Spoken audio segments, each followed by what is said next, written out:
Good evening, everyone. This is Kiana from the Oracle Chamber, here with your full moon and Libra horoscope for happening this Sunday, March 28th, 2021, around 12 p.m. Pacific Standard Time if you're on the West Coast like I am, 3 p.m. if you're on the East Coast, and late at night if you're in any other part of the world. If you're already subscribed to my channel, I know I've been gone from YouTube for a very long time now.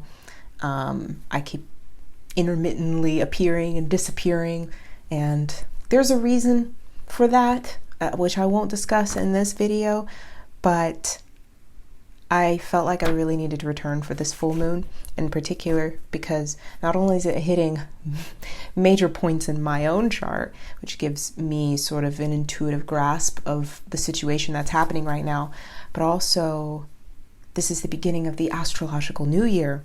This is the first lunar phase that we're experiencing in this new astrological year of 2021. Now 2021 is finally beginning. We're in a 5-year numerology. And there are so many things that are tying back to the past, but also tying us to our future. 5 in numerology is the halfway point. And in a way, this is exactly what's happening right now with this full moon. So, to give an overview of what's happening in the sky right now, Venus is the star of the show. As we all know, Venus rules Libra, but the Sun is conjuncting Venus in Aries, which is also conjuncting Chiron, all 8 degrees in Aries, which is opposing the full moon in Libra, 8 degrees as well. And this is trining over to Saturn in Aquarius, which is still squaring over to Uranus in Taurus. And Uranus in Taurus is also ruled by Venus. So again, Venus comes on very, very strongly. And it's a superior conjunction of Venus, which is sort of the end result of the inferior conjunction that happened summer of 2020, last year. So not only is the full moon, I can't speak today, but not only is the full moon, I think it's because there's so much energy conjuncting Chiron right now, and it's kind of throwing me off. It's also all of this Aries energy is exactly conjuncting my Venus, which is 9 degrees Aries. So I'm really feeling it. But it's just kind of like a tire. As soon as I turned on the camera, you know what? I was hyped this entire time. I couldn't wait to share the research that I've done for this full moon. But then as soon as I turned on the camera, my energy just went woo. So I don't know what happened. But I am filming this late at night. It's midnight here. So it's already Sunday. But you're just getting this, okay? So the whole point... Okay. I didn't even finish the transits. So this full moon is trining over to Saturn, which is squaring over to Uranus and Taurus. Saturn is trining over to Mars in Gemini, which is conjuncting the North Node in Gemini. And Mercury, which is the ruler of Gemini, is in Pisces, which is conjuncting Neptune. And it is squaring over to Mars in the North Node. And all of this energy is making a grand air trine and a kite because of the Aries energy. So the Aries energy is on top, the full moon is at the bottom, and kites are all about elevation, elevating ourselves to a new level in our lives, taking ourselves to new places, taking opportunities as they come. And this is a massive, massive opportunity opening. And because it is an air, it is about how we communicate our truth, who we communicate with, the people we're connected to, the tribes we're a part of. And all of this is defined, the top of the kite by Aries, by how we define ourselves, the actions that we take, who we want to be, how we're portraying ourselves, the energy that we give to what we're passionate about, knowing what we're passionate about instead of just being, politically correct, or listening to what everyone else has to say, or just going along with the crowd. There's a lot of that going on right now, where this full moon is requiring us to look at ourselves. We're looking at ourselves in Aries, okay? And because it is conjuncting Venus, which is our value and our self-worth, and based on that, how we do enter into relationships with other people,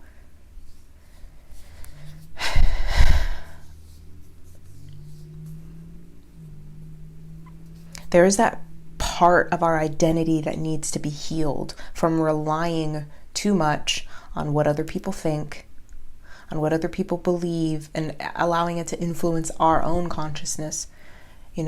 We have to take the steps to build our own identities right now. Libra is like the split down the middle. It's the split down the middle of the zodiac, where Aries is the beginning of the zodiac.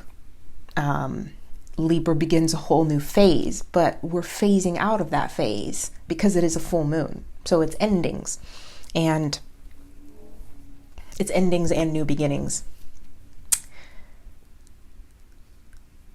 So not only is it, obviously, practically speaking, astrologically speaking, relationships are triggered heavily to be healed, connected, or disconnected.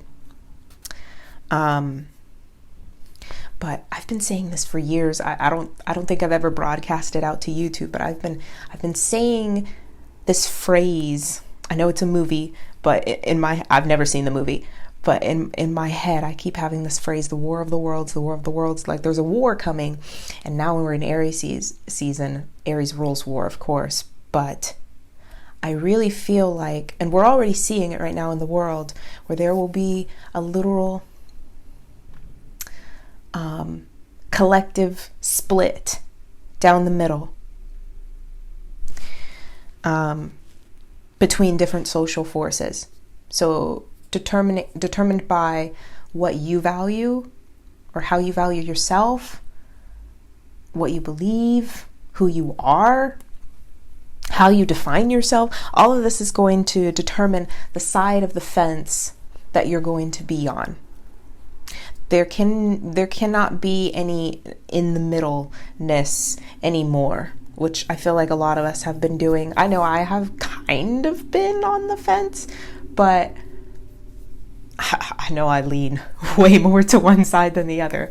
And whatever this means for you in your own life, collectively and personally, there's a lot going on in the world by itself, and we don't want to go down that rabbit hole because I don't want YouTube to flag this video, but just be careful, just be mindful, and think for yourself. That's all.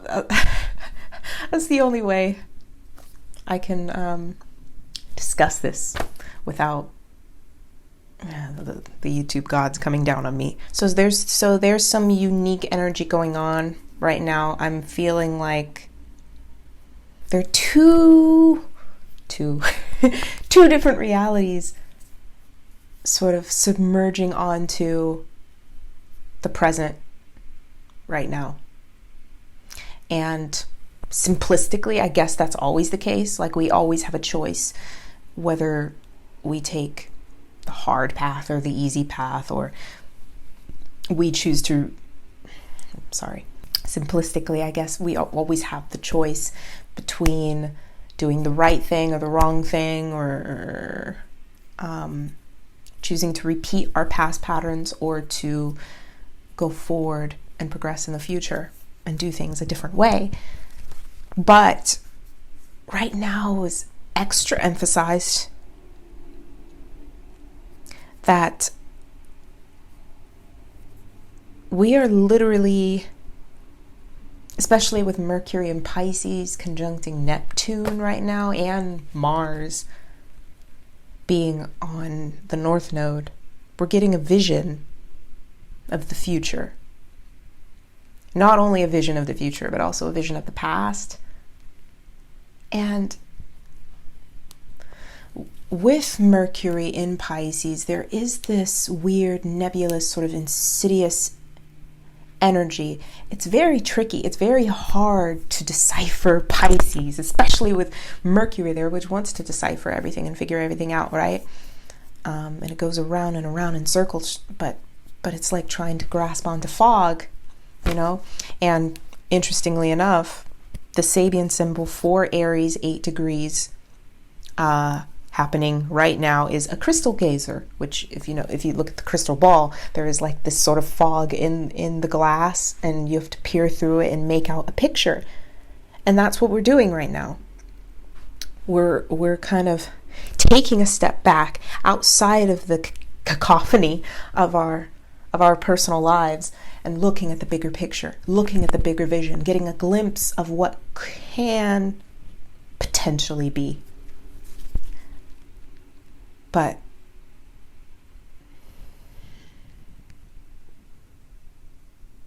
Libra is balancing everything out, right? Libra is looking at the pros and the cons. Libra is the mirroring. Libra is knowing what other people will think and how that affects you. But right now, it's about connecting with what you want through Aries, what you personally want, what you are, what connects to your power, your energy, your soul. And you have to connect with the people that spark that light inside of you, instead of relying on sort of the status quo or the politically correct thing to do.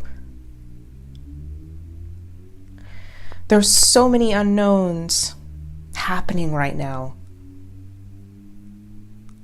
And this full moon is sort of bringing it all up to the surface.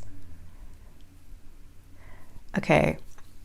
The reason why I'm saying this is because we have the sun conjuncting Venus right now, which is also conjuncting Chiron, and it's bringing out all of our old wounds, things that need to be healed, but also where we can go forward in our greatest gifts. When we look at our suffering, all the things that we've been through, the way that our identities have kind of been tarnished by the opinions of other people. There's so many ways that we abuse each other. I'm not even going to go down that road right now, but Mercury in Pisces conjuncting Neptune. There are two paths that you can take. You can either take the road back to the past or to the future. And there is this sort of, you can self-sabotage where there's that, as I said, that weird, nebulous, insidious energy in your own mind, not from the outside, but from your own mind. It can be reinforced from the outside, of course, but it's the things that you tell yourself about what is, about what could be, about what could go wrong, about all the things that could possibly bring you back to where you don't want to be. And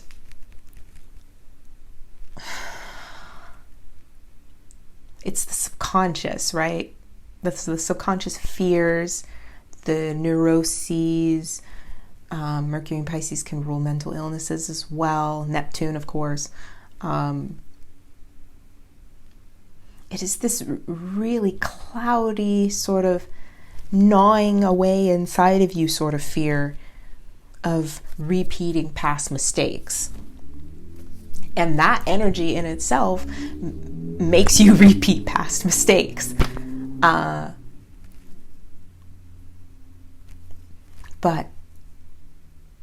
on the flip side of things, because with not only the moon in Libra, but Mars in Gemini and the North Node in Gemini, there's always the flip side.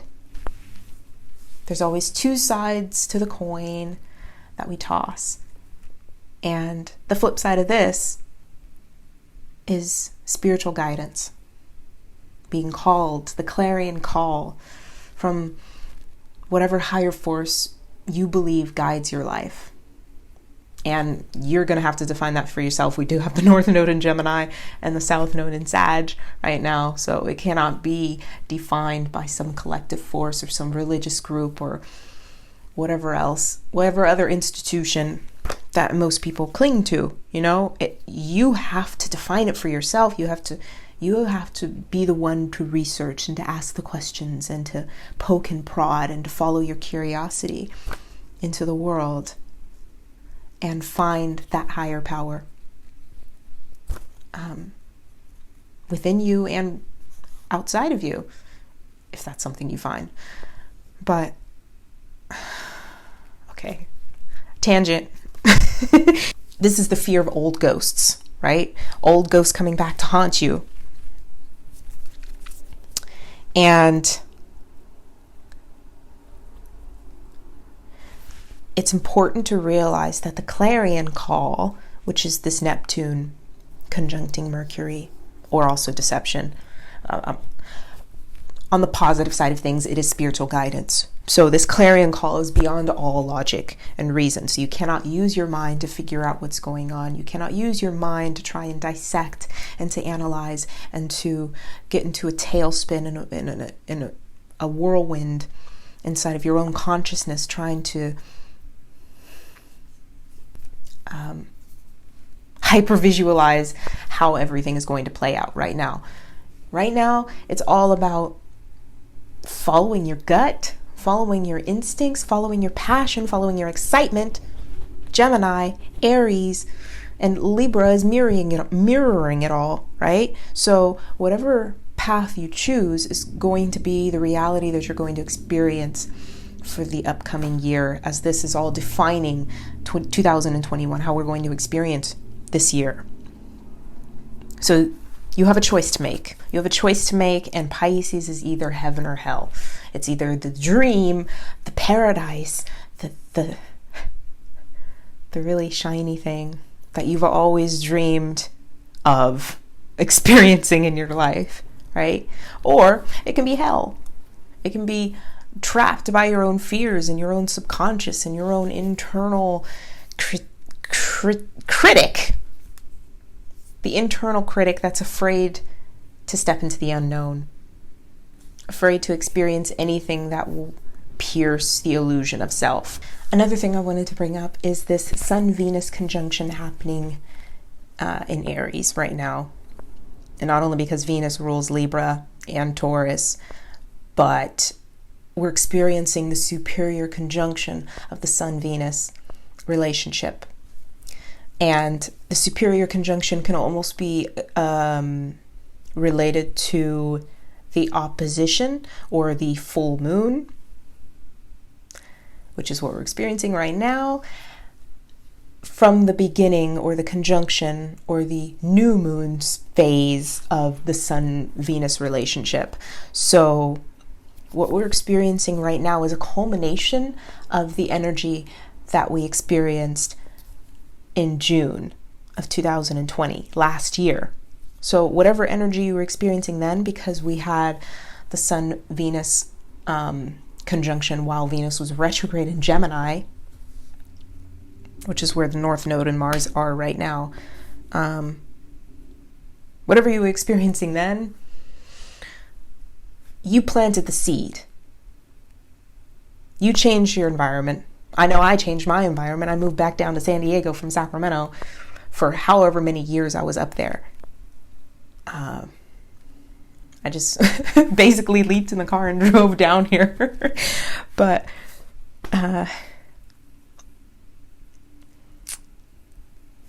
whatever you experienced in your personal life then, it's all culminating to right now. And an interesting thing to note about last year's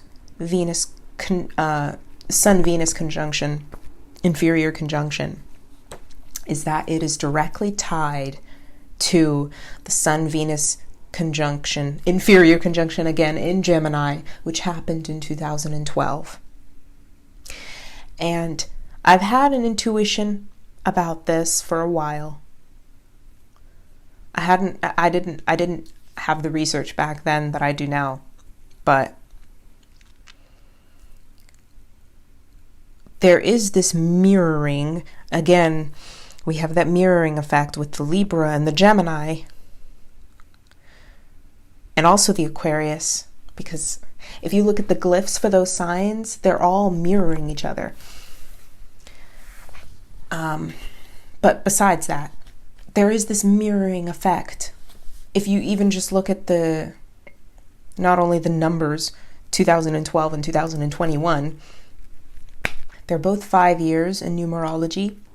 This Sun-Venus conjunction is closing out the cycle that began in 2012, but also opening us back up to it, if that makes any sense at all. I feel like, especially because there was this anticipation of the prediction by the Mayans of the end of the world in 2012, and now we're going through an entire world pandemic since 2020 into 2021. It's almost like we've been in this bubble from that period to this period. This portal of an upside down reality. And now we're flipping back up again, because Gemini is the flip back. Gemini is the mirror, or the twin. Libra is the mirror. But there is this sort of dual exchange between two different versions of yourself and your life, and the life you could live and the life you've been living. You have to make the jump. Aries is the jump between these two realities, these two selves. But you have to make the choice to make the jump. Also, this Venus in Aries, because I remember we did have a Sun-Venus conjunction, inferior conjunction again, in Aries in 2017, which is when I began this channel. But we were redefining our courage back then. We were redefining ourselves. But now is when we step up to the plate and actually have the resources and the materials to make it happen. To become the person that we want to be. To live the life that we've always wanted to live. So there can be sort of a blending of that sort of energy, whatever was happening for you in March, April of 2017, it may be brought up again now, and vice versa with whatever was happening for you in May, June of 2012 is heavily being brought up again. Last year was the fertilization of this new portal that we're entering into.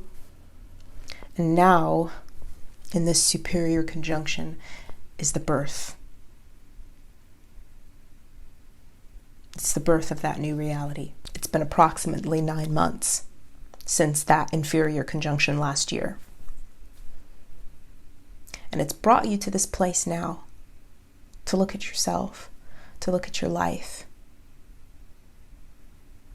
to look at what you really connect with and what you really don't, and to not let anyone define who you'll be or what you believe or what matters to you. It's really hard to get this energy across, as Chiron is really weighing heavy on my Venus right now. And it's me defining that for myself and transmitting that to you, because I do have a Libra rising. So that's the energy we're experiencing right now. It's hard to express it, to communicate it, to demonstrate it, but we have to take the actions in order to learn from it and to experience it and to put our stamp on it. Aries season, we have to take the action. And it's about not being afraid to be vulnerable and in our wounds, but also not letting that hinder us from moving forward. It's about being courageous. It's about standing up for yourself. And it's about taking a leap of faith into the unknown, because you're not going to figure it out with your mind. You're going to figure it out with the steps you take. Another thing that was happening in 2012 was where we have the North Node in Gemini right now and the South Node in Sag. We had the opposite going on in 2012, where the North Node was in Sag and the South Node was in Gemini. And it's literally like a flipping up the script, flipping up the story. So whatever was happening then is being reversed. It's being brought back up. A chapter has ended in our lives where we entered a portal, so to speak, in 2012, in this weird topsy-turvy reality as Saturn exited Libra and entered into Scorpio, which was a very hard transit for me personally. But in the world at large, it was just going into the underworld, right? Dealing with our stuff.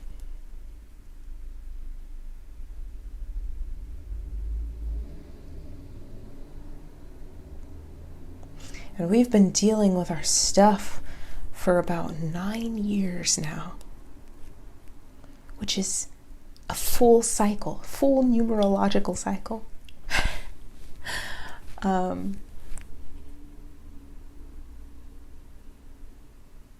And after 9 comes 1 again. And that's what this full moon is about. We can choose to repeat the past 9 years or to start a whole new cycle. So thank you very much for watching, everyone. I'm sorry. I still feel like there's so much more for me to explain about this full moon, and there's so much for me to explain about my disappearances. But I'll leave this here for now. Just meditate on it. Chiron really just wants you to be vulnerable, to be imperfect, to be weird, to be yourself, and to not worry so much about, because me personally, I was debating even making this freaking video because I have a new camera, which I don't know how to use, and I don't know how to hook it up. And I was kind of just like, oh, what's the point? Especially with the full moon happening tomorrow. But I'm like, no, it needs to go up today. I just need to show up with all my flaws and all, right? And I think that's how we need to show up to things in general, going forward from now on, especially right now. Okay, so I'm going to quit rambling because it's midnight. I wish you all the best. I love you very much. Thank you for all the people who've stayed subscribed to my channel for so long, even though I don't give you any freaking content. I'm trying not to curse. I know YouTube is demonetizing people for that, but okay. Thank you very much for watching, everyone. I'll see you in the next video, which is going to be coming very soon because I'm coming back to YouTube. And I wish you all a very happy and blessed full moon.